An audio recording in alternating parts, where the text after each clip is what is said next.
Hello mes amis, aujourd'hui on se retrouve pour le deuxième épisode de cette série d'entrepreneuriat. Et aujourd'hui on va aborder un sujet essentiel, comment trouver l'idée qui va donner naissance à ton business. Alors c'est un moment important, c'est un tournant décisif, ça veut dire avant même de parler de plan d'affaires ou de marketing, il faut que tu sentes cette sentinelle, ce frisson qui te dit oui, c'est ça, oh, je tiens mon concept. Je sais que le doute nous envahit, ça veut dire, est-ce que tu te poses des questions comme, par exemple, est-ce que je suis vraiment capable de lancer un projet, est-ce que mes idées ont la valeur, oh, comment être sûr que je ne me trompe pas, mais il ne faut pas s'inquiéter trop. Tu n'es pas seul à traverser ces doutes, ça veut dire l'important c'est de comprendre que trouver son idée de business n'est pas seulement un coup de hasard, mais un processus qu'on peut faire, qu'on peut maîtriser avec un peu de méthode et persévérance surtout.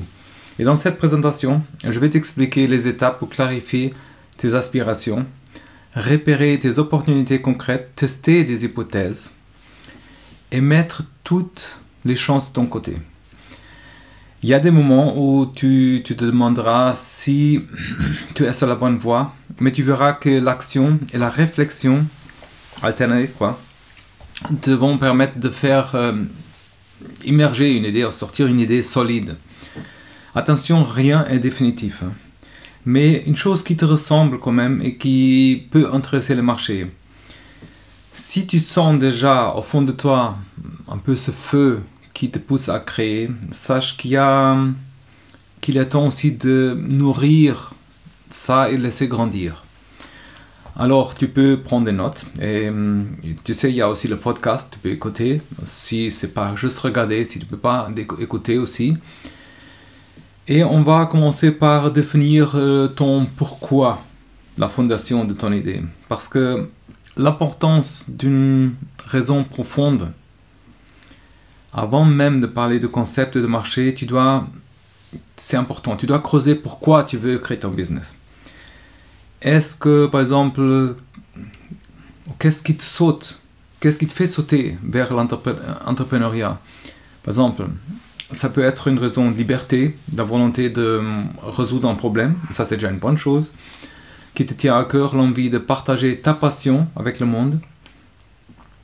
Parce que si ton unique motivation est de gagner de l'argent rapidement, tu risques de te laisser de perdre le fil dès qu'il y a des difficultés. Okay? Parce que si tu as un pourquoi qui est sincère et profond, ça te donne une force pour tenir. Par exemple, demande-toi ce qui te met en joie. Ça veut dire, qu'est-ce qui te rend fier? Qu'est-ce que tu aimes faire même gratuitement, par exemple? Peut-être que tu as un talent particulier, un savoir-faire artisanal, par exemple, une aisance avec quelque chose, avec des relations, par exemple, sensibilité artistique, ou une passion, par exemple, quelque chose d'innovation. Tout ça peut être vraiment une base de ton business. Mais plus tu es aligné avec ta passion, plus tu auras l'énergie de créer une offre unique, quelque chose qui, porte ta signature, quoi.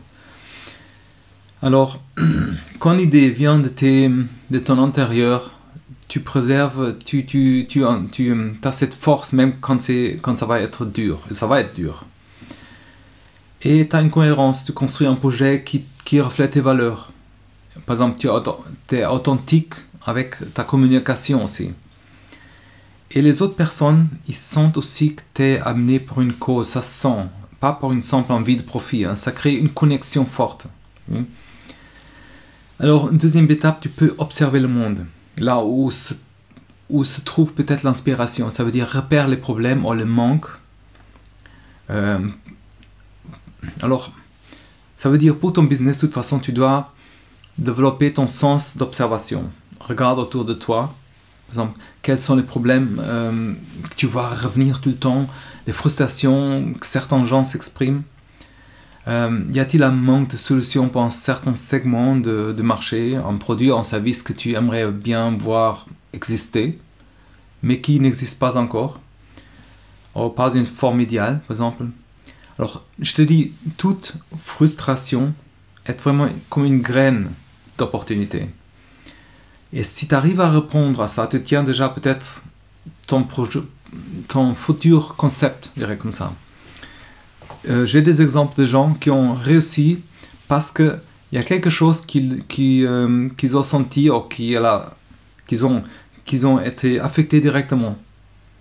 Alors ils ont pensé comment faire autrement. Et ça, c'était aussi le problème des autres personnes. T'es pas la seule personne, par exemple, qui a toujours la même frustration avec un certain produit, avec une certaine manière de faire, avec un concept, quelque chose. Et parfois, il ne faut pas beaucoup d'investissement, il faut juste faire différemment. Ok? Alors, bien sûr, aujourd'hui, il y a des choses... Le monde il bouge vite. Ça veut dire il y a des nouvelles technologies. Il y a un mode de vie qui sont toujours en mutation. Il y a beaucoup de préoccupations écologiques aussi.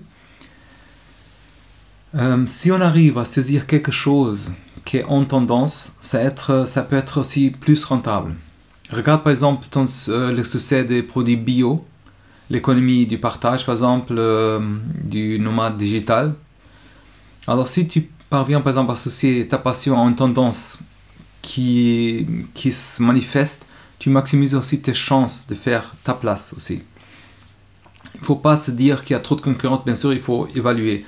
Mais concurrence c'est une bonne chose aussi. Ça veut dire que c'est le marché, il accepte déjà cette idée, il a besoin de ça.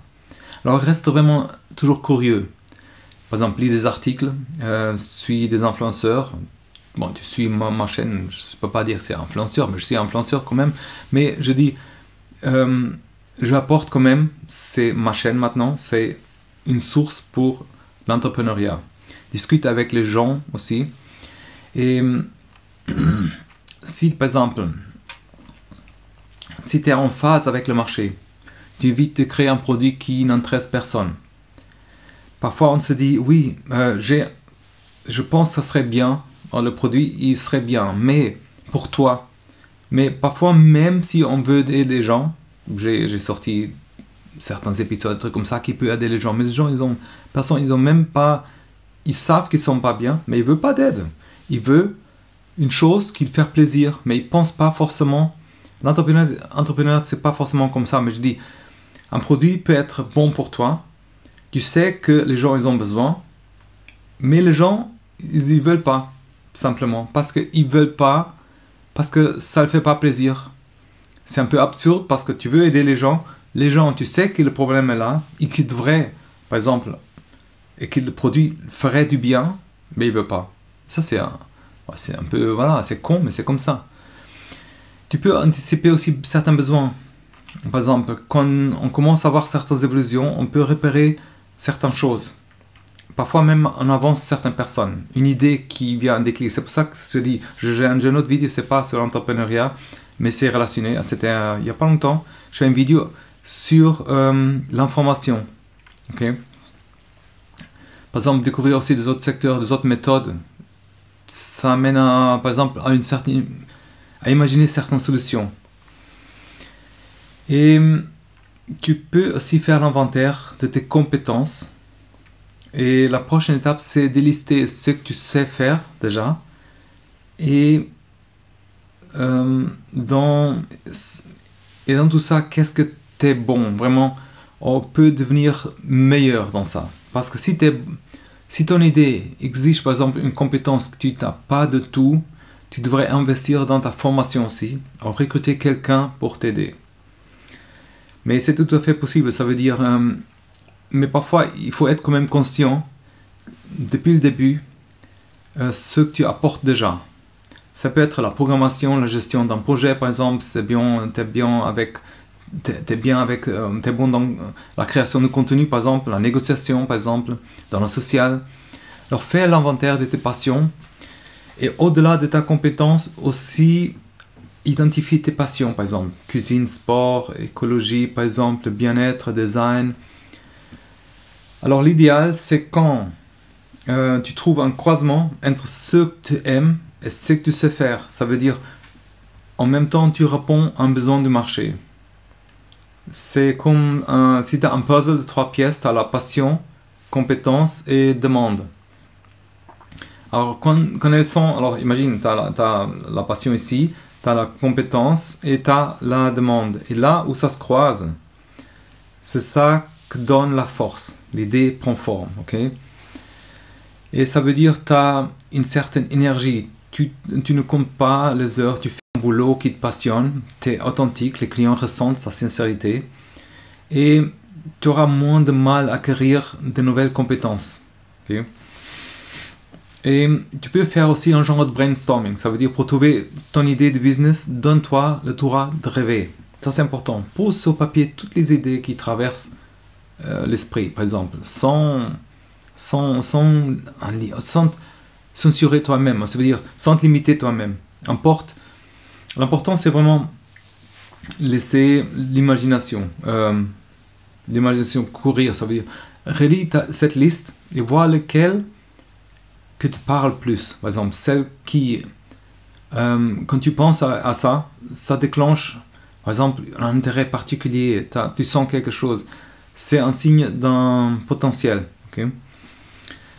Et il ne faut pas hésiter à partager aussi tes idées avec des amis, des proches ou des collègues parce que c'est pas pour qu'ils décident pour toi, ok? Mais c'est pour avoir les réactions, des questions, des avis. Parfois, et de toute façon, ils vont voir les choses sur un autre angle. Et parfois, des choses que tu n'as même pas pensé. Oh, ils vont signaler un problème pratique, par exemple. Il faut vraiment être, prendre ça au sérieux, tu vois. Et pas comme quelque chose qui va te freiner. Il y a aussi des forums online, tu as des groupes sur les réseaux sociaux, des recherches simplement. Et tu peux aussi valider après avec un premier test. Avant de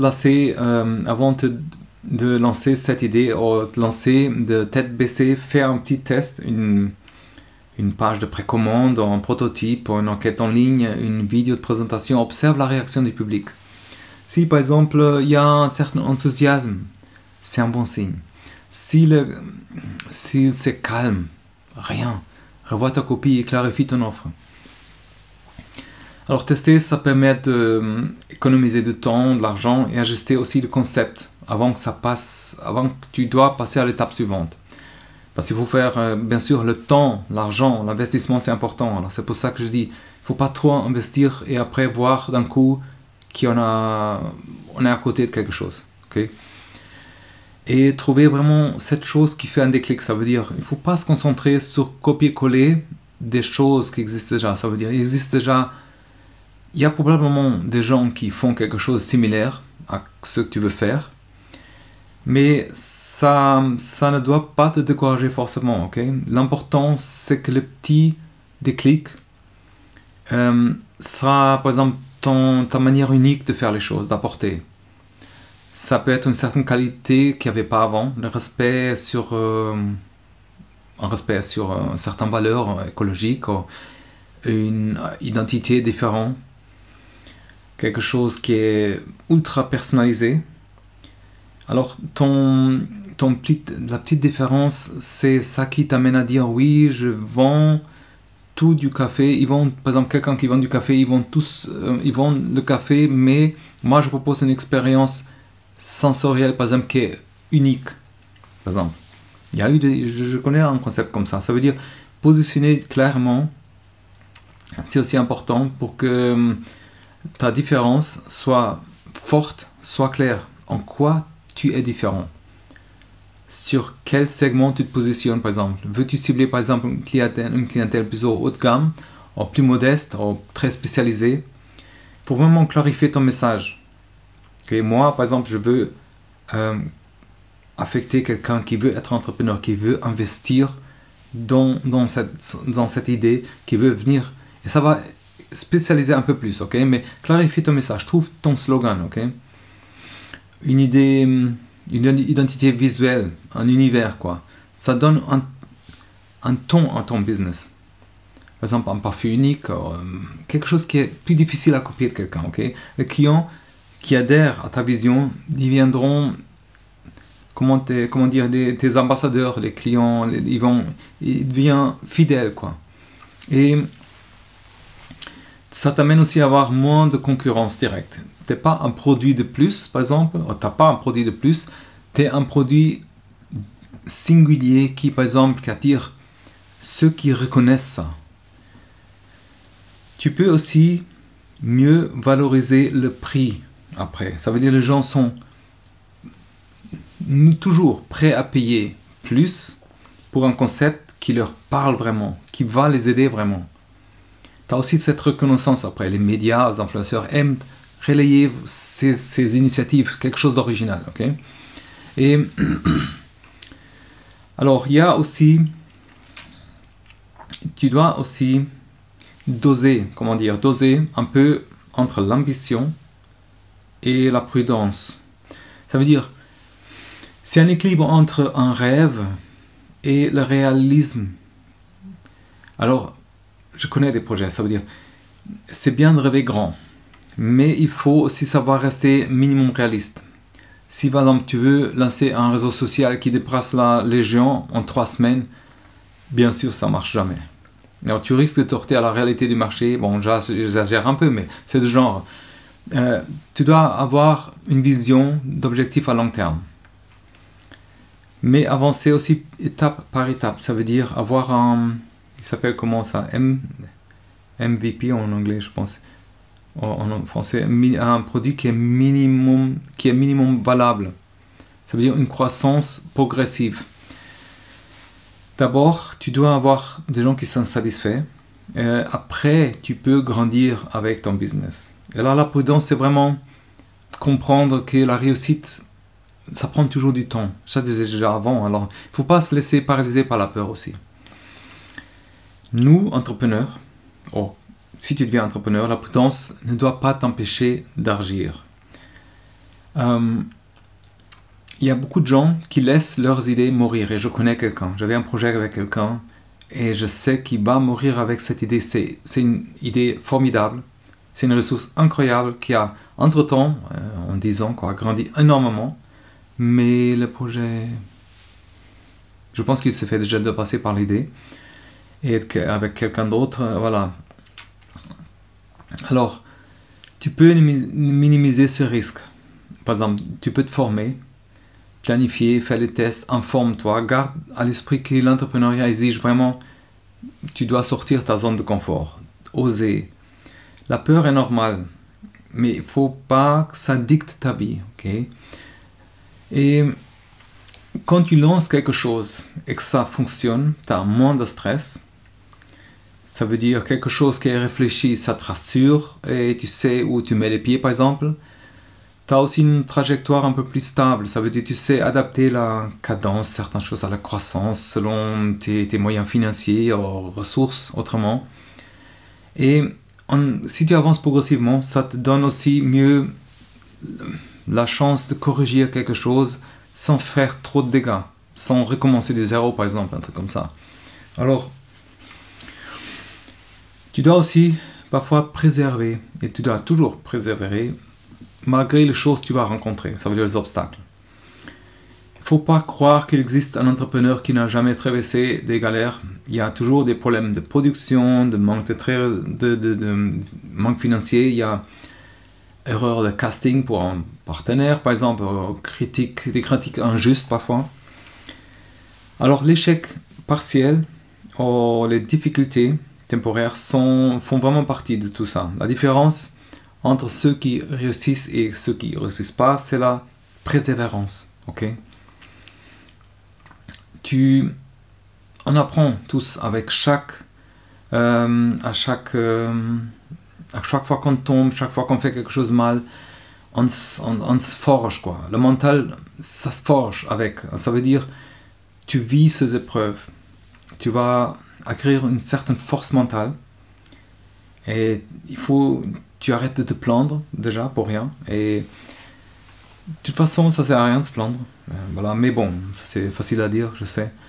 Mais tu gagnes une confiance surtout. Et c'est de voir comment, dans les moments plus durs, on peut faire preuve d'inventer des choses, de trouver des solutions qu'on n'aura jamais attendues. Et c'est là que notre esprit d'entrepreneur se révèle. Okay? Tu vas développer, c'est ça que je veux dire, la résilience. Ça veut dire tu deviens plus solide et plus tolérant à cette incertitude qu'on a. Alors c'est une incertitude, mais attention, quand on dit nous, entrepreneurs aussi, comme salariés, tu as toujours une incertitude. Les gens disent ouais, je sais. Bien sûr, c'est pas pour tout le monde de devenir entrepreneur ou travailler à ton compte, ou même partiellement. Mais chaque fois que tu franchis un obstacle, tu apprends certaines méthodes. Ça te révèle des compétences. Et il ne faut pas oublier d'être, par exemple, ta humilité. Oui, c'est ça, comme ça qu'on dit. Tu comprends que tout... Déjà, tu comprends que tout n'est pas facile, normal. Et tu gardes les pieds sur terre quand tu fais face à la réussite aussi. Okay? Rentre pas dans une euphorie. Hein. C'est bien, mais il faut que ça se répète. Il faut que ça soit solide. Et là, tu peux dire, ok, on a réussi déjà. On commence à réussir. On a réussi. Alors, moi, je suis toujours quelqu'un qui aime jouer aussi un peu par la sécurité. Okay? Et bien sûr, on ne peut pas tout seul créer un empire aussi. On parle un peu en général ici, même si tu es ton principal concepteur. Mais s'entourer, c'est important. Ça veut dire trouve parfois un mentor, ou des amis entrepreneurs, ou des gens, des partenaires de confiance. Tu peux parler de tes idées, demander des conseils par exemple.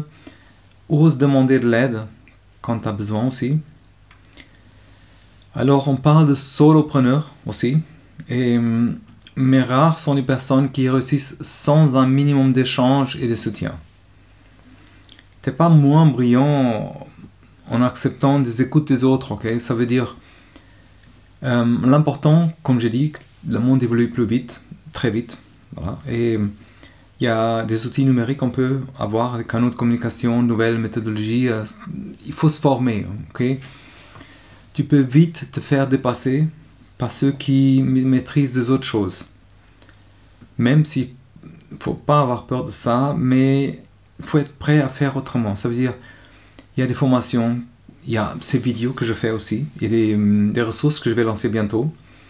Lis des livres, suis les webinars, il y a des conférences. Savoir, c'est vraiment aujourd'hui, c'est une ressource incroyable qu'on a.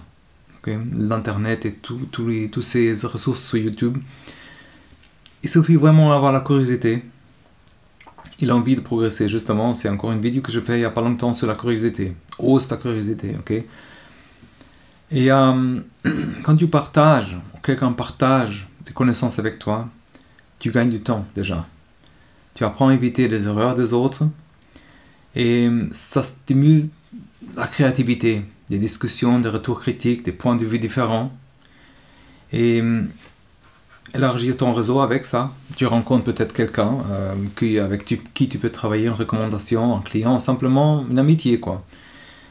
Et voir son projet prendre forme, il y a aussi quelque chose de spécial à regarder. Une idée que tu avais dans la tête, c'est matérialisé. Ça veut dire, ton produit à lancer, par exemple, les gens achètent, ils partagent des retours positifs, ils te remercient, par exemple. C'est vraiment cette joie profonde que ton concept fonctionne. Okay? C'est ça qui prend réalité sur le marché. C'est ça qui fait, par exemple, l'estime de soi grandir. Tu te donnes à fond pour bâtir ton business. Et quand tu vois que ton progrès est concret, que tu gagnes en estime, tu n'as plus cette sensation de dépendre de quelqu'un pour valider ton travail. Les retours de tes clients. Attention, il ne faut pas se laisser stagner, ok? Mais tout ça va refléter un peu la valeur que tu apportes. Tu te dis, oui, je sers à quelque chose, le projet sert à quelque chose, j'ai eu un impact. J'ai un impact. Et autour de toi, ça dégage aussi une énergie qui est contagieuse. Ta famille ou tes amis, ils voient que tu es passionné, que ça les inspire aussi à se dépasser. Pour eux, c'est aussi des opportunités. Peut-être tu trouves quelqu'un qui a vraiment l'occasion de travailler avec toi, collaboration avec un ami, ou faire profiter des découvertes. Et si tu es fier de toi aussi, tu rayonnes en confiance qui peut transformer ces relations. Et l'entrepreneuriat est aussi une voie d'accomplissement. Ça veut dire, au final, devenir entrepreneur, c'est pas une question seulement de business. Il y a des gains financiers, une autorité, mais c'est un chemin aussi vers un accomplissement personnel, une manière de te révéler à toi-même, de connaître mieux. Tu écris ta propre histoire, tu prends tes responsabilités, tu récoltes aussi les fruits des efforts. Et tu sais, un business peut se transformer, pivoter, prendre une ampleur inimaginable parfois. Et l'entrepreneuriat n'est pas quelque chose de stagnant. C'est vraiment un processus qui évolue tout le temps. Chaque étape t'ouvre par exemple des autres perspectives. Ça permet de tester de nouvelles collaborations, explorer des autres marchés. Cette liberté, c'est ça qui nous garde, comment dire, actif. On garde cette flamme qui te fait sentir pleinement vivant, quoi. Alors, quels sont les bénéfices de cette vie intense qu'on peut avoir? Alors, chaque jour, ça nous apporte parfois un challenge ou un moment de joie. Une relation au monde qui est un peu plus riche, ça veut dire tu rencontres des gens, tu t'ennuies pas. Les absences de regrets surtout, ça veut dire avoir osé prendre ce chemin, ça te permet de quoi qu'il arrive, te dire oui, j'avais tenté. Si j'avais pas tenté, comment est-ce que je serais là, quoi. Alors, on va faire un peu le bilan de tout ça. On va résumer cette présentation. On commence par cette liberté. Tu gères ton temps, tes projets. T'as pas de chef, mais attention, être son propre chef, c'est pas facile. C'est un grand, grand défi qui te dicte vraiment ta vie aussi.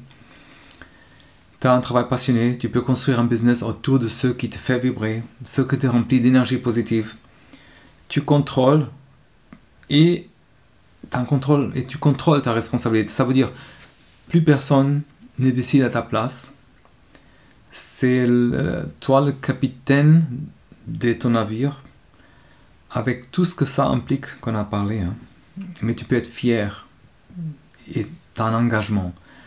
Tu as cette évolution personnelle, tu apprends des tonnes de choses et tu développes un mental qui est plus résilient. Tu te découvres des nouvelles facettes et tu as aussi un impact sur les autres. Tu peux aider tes clients, inspirer des gens autour de toi, créer des emplois, apporter une contribution qui tu trouves à tes valeurs.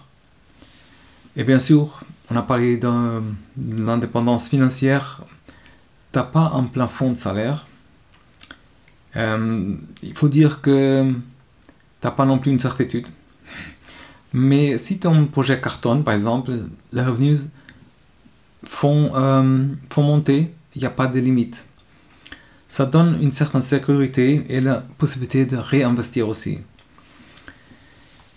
Il y a cette prise de risque maîtrisée qu'il faut parler. Tu acceptes l'incertitude. Tu apprends à la maîtriser et tu te révèles plus fort après chaque difficulté. À la fin, on a parlé aussi du réseau et soutien. Tu rencontres des gens qui sont aussi passionnés, avec qui tu partages. Il y a une entraide, quoi. Ça nourrit notre motivation. Et tu as aussi cette reconnaissance et fierté, voir ton idée se concrétiser, recevoir les retours qui sont satisfaisants des gens, ça remplit notre cœur, quoi. Il y a un sens dans la vie, tu n'avances pas dans un métier sans but, tu crées et tu fais ce qui est important à tes yeux, sans regret. Alors voilà, nous sommes arrivés vraiment à la fin de cette longue présentation sur pourquoi devenir entrepreneur change ta vie. J'espère de tout mon cœur que ces mots auront pu allumer en toi une flamme, une petite flamme, une révélation, quoi. Et c'est un chemin qui exige beaucoup, mais il est tellement gratifiant parfois qu'il vaut vraiment chaque goutte de sueur. Et ça veut dire te lever chaque matin pour bâtir quelque chose qui a du sens. Tu sais qui va grandir, qui te ressemble. C'est comme un bébé, quoi, qui va grandir, qui peut aider les gens. C'est un rêve d'une vie. Alors si cette vidéo t'a plu et que tu souhaites recevoir régulièrement tes astuces, tes idées et des encouragements pour avancer dans tes projets, je t'invite à faire 2 choses. T'abonner à la chaîne déjà, clique sur abonner et t'inscrire à mon bulletin hebdomadaire. Ça veut dire chaque semaine j'envoie des conseils inspirants et des ressources utiles pour t'aider à franchir chaque étape dès ta création d'entreprise et pour cultiver un état d'esprit serein mais ambitieux toujours. Le lien est dans la description de la vidéo ou du podcast. Il ne faut pas hésiter à partager en commentaire aussi tes réflexions, partager avec quelqu'un d'autre. Je suis là vraiment pour échanger, pour aider à clarifier tout notre chemin qu'on fait ensemble, quoi. Un grand merci alors d'avoir suivi cette présentation jusqu'au bout. Souviens-toi, c'est ton choix, c'est ta vie et personne va vivre pour toi. Ose ton business, fais-toi confiance et deviens l'acteur principal de ton futur. Ok, à très bientôt. Bye bye.